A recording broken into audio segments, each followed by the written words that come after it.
Calamities force you to take extraordinary measures. No one understands it better than Xi Jinping administration. It has been 2 years since India thrashed Chinese PLA at Galwan, but China is still trying to recover from its strategic and economic aftershocks. Interestingly, it is down to quoting India. Hi and welcome to TFI English, the national socio-political analysis arm of the TFI Media Group. I am your host PIYUSH, and if you haven't subscribed to the TFI English channel yet, hit the subscribe button and press the bell icon to receive all the recent updates. Coming back to the story, I am here to tell you exactly why the communist nation is trying to take India under its sphere of influence. So let's begin. Students of international affairs are taught about a term called realism. In short, it propounds that every moral posture in the international arena is driven by national interest. The dying dragon has become the biggest exponent of this principle. Once boasting of its extraordinary unilateral rise, it is now trying to befriend the tiger. Trust me when I say it, the Chinese are desperate. They have realized that other than developing bonhomie with India, nothing can save them. That is why, just like the leech Pakistan, they are down to utilizing multilateral forums for developing bilateral bonds with India. During the recent BRICS summit, Wang Yi, the Chinese foreign minister, took the initiative to bring India to the table. But it seems like India is not in the mood. That is why it did not wholeheartedly accept the Chinese invitation to talk. Ideally, a foreign minister should be having a discussion with his counterpart. But India indirectly insulted the communist regime by arranging a discussion between Wang Yi and the ambassador. But Yi's enthusiasm did not end there. He had already been ditched by Indian authorities in his earlier tour of India. The fact that somebody was even talking to him was a great honor for the minister. He took the opportunity to extend the hand of friendship towards India. Wang Yi communicated to Ambassador Pradeep Kumar Rawat that India should look towards China with trust and not with suspicion. Wang holds the opinion that India should ignore the differences between them and strive towards mutually supported relationship. He said China and India's common interests far outweigh their differences, adding that the two sides should support rather than undermine each other, strengthen cooperation rather than guard against each other, and enhance mutual trust rather than be suspicious of each other. Yi seemed to have done his homework. He put forward 4 principles for enhancing cooperation between both nuclear powers.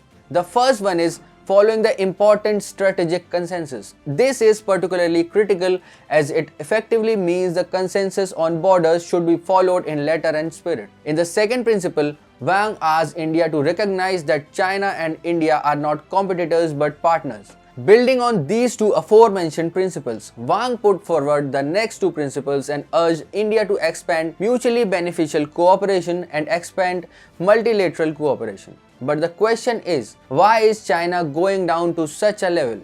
Wang Yi has been particularly notorious for propagating Xi Jinping's imperialist approach. His offenses on Japanese Senkaku Island are not hidden from the world. The man has even challenged European Union's sovereignty as well. Why is the dragon trying to take India on board? After all, Xi Jinping's unilateral expansion strategy undermines every other neighbor's sovereignty.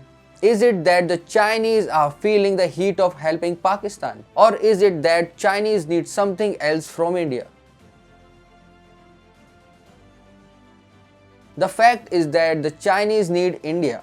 But more than they need India, they need the Indian market. You see, for the last 4 decades, China has officially registered astronomical growth in its economy. For once, it seemed that the communist nation will break the jinx that without democracy, high rate of economic growth is not sustainable in long term. Well, yes, China grew, though not as fast as it claims to be, but it did. The single most important factor in its rise was the availability of cheap labor. The comparative advantage it got due to exploiting young and poor citizens meant that companies all over the world rushed in to establish their manufacturing units. But around Xi Jinping's rise, it started to slow down, simply because Chinese started to grow old. The median age of the Chinese is around 38 years. Then came Trump, and he strangulated the Chinese predatory economic practices. Around the same time, China did a strategic blunder of thinking that it could invade India. After beating PLA black and blue in Galwan, India tightened its economic noose around China. Various barriers were pushed to stop Chinese products from coming to India. It resulted in weakening sentiments around Chinese economic potential. Slowly, the companies started to run out of China and took shelter in countries like India and Vietnam. Our Atmanirbhar Bharat and PLI schemes proved to be particularly game-changing. On the other hand, the frustrated Jinping was imposing tight regulations on domestic Chinese companies as well. Even someone like Jack Ma was not spared by Jinping. To add insult to injury, the majority of Chinese are no longer enthusiastic participants in the Chinese economy.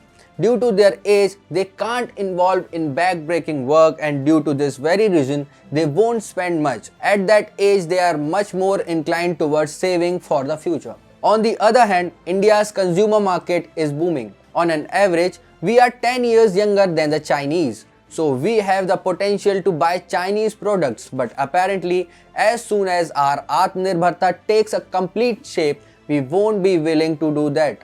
That is what China is trying to prevent.